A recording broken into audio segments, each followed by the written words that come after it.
болса, код қой бұл. Код болып саналады. Шифровка былайша айтқанда, иә.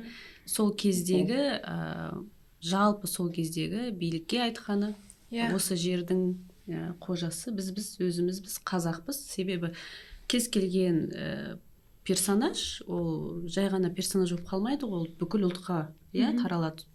Сондықтан мен осы жердің иесімін, қожасымын, және бала ретінде ода екі жақты қаралған деп ойлаймын. Менің атым қожа, мен баламын, менің де бір таңдауым бар, менің де бір өмірім бар.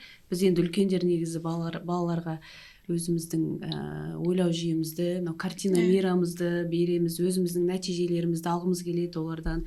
Сен мына жерден бір жақ шығу керексің, өсу керексің деген сияқты. Орысша айтқанда навязываем, сол кезде қожада айтады, менің де өзімнің бір балалық бір ойым бар шығар, мен де өзім адам ретінде, жеке тұлға ретінде қалыптасқым келеді деген сияқты.